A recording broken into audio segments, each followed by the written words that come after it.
Hello everyone, and welcome to today's video. Breathing is something we do every moment of our lives, but have you ever stopped to think about how you breathe and how it affects your body, energy, and state of mind? There are actually 4 distinct types of breathing, each influencing the flow of life energy in the body. In this video, we'll explore these 4 breathing types, how they shape our connection to life energy, and how we can use them to improve our well-being. Let's dive in. There are roughly 4 different types of breathing, namely costal breathing, abdominal breathing, Danjian breathing, and embryonic, Qigong, breathing, depending on what muscles are involved in respiration, and how it facilitates the flow of life energy in the body and the communion with universal energy. The respiratory organ in our body is the lungs. We can breathe air in when our lungs expand and breathe out when they contract. But lungs must depend on the movements of the diaphragm and ribcage to deflate and inflate, as they cannot move on their own. The diaphragm is a thin skeletal muscle that sits at the base of the chest and separates the abdomen from the thoracic cavity. When the diaphragm contracts and moves downwards, it forces the lungs to enlarge and pull the air in. When it moves upwards, the lungs shrink and push the air out. The larger the up and down movements of the diaphragm, the deeper and fuller the breath gets. Intercostal muscles run between the ribs and help shrink and expand the rib cage. If these groups of muscles are relaxed and flexible, the wider the rib cage stretches.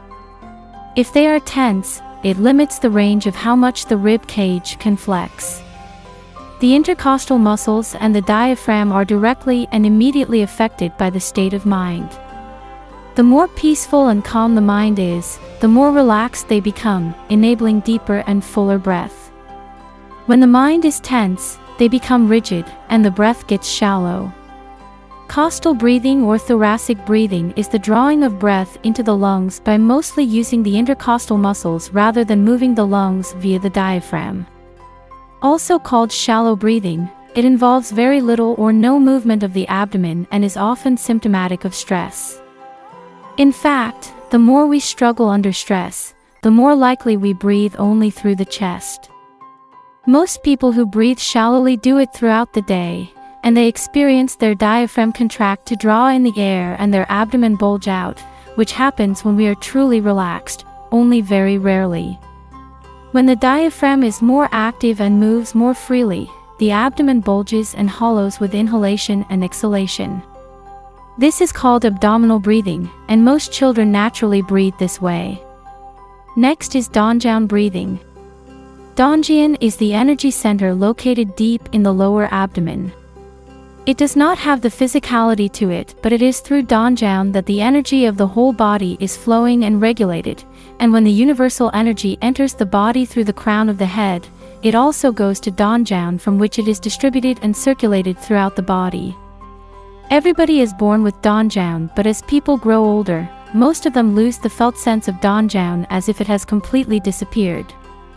Danjian breathing is easily observed in infants unless they are severely distressed.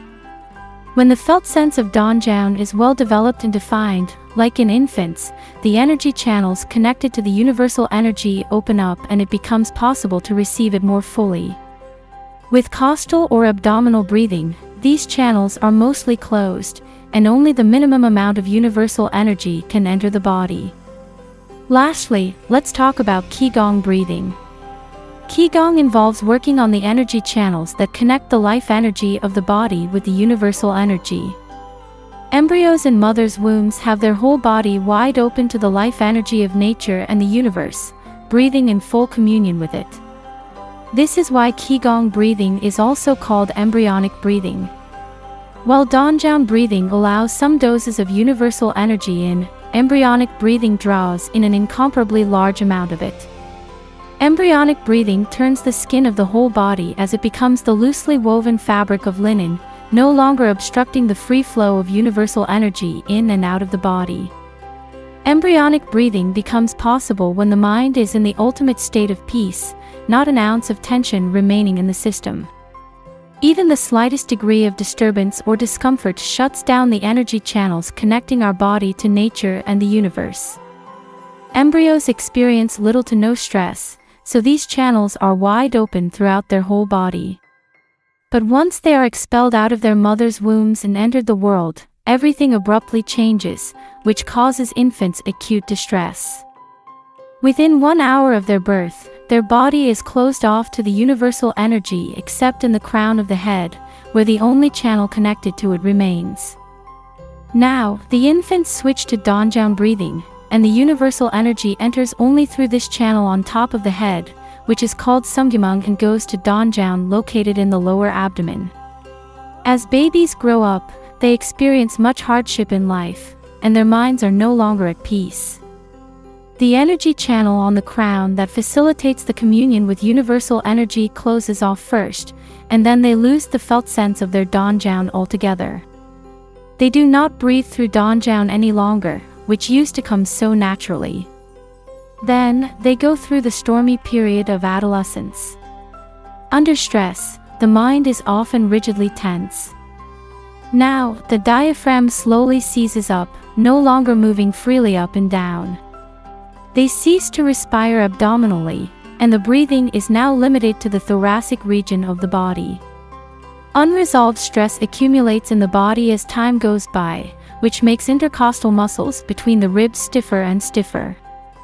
The amount of air that costal breathing pulls into the body decreases little by little. As we go through life, our state of mind changes. So does our breath. As our mind grows darker, so does our breath, but if our mind is relaxed, our breathing naturally becomes deeper and fuller. If our mind becomes as light and joyful as a child, we naturally breathe abdominally. If our mind is as at ease as a baby, then we would find ourselves breathing through Danjiang. If we become as pure and peaceful as an embryo, embryonic breathings would spontaneously come. Breathing is more than just a bodily function, it's a reflection of our mind, emotions, and energy. As we go through life, our breathing changes with our state of mind. When we are anxious or stressed, our breath becomes shallow and rigid. But when we are calm and at peace, our breath deepens and flows naturally.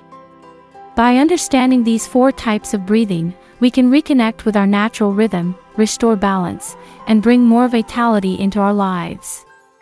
Thank you for joining me today. If you found this video insightful, please like, share, and subscribe for more deep dives into breathwork, mindfulness, and energy healing.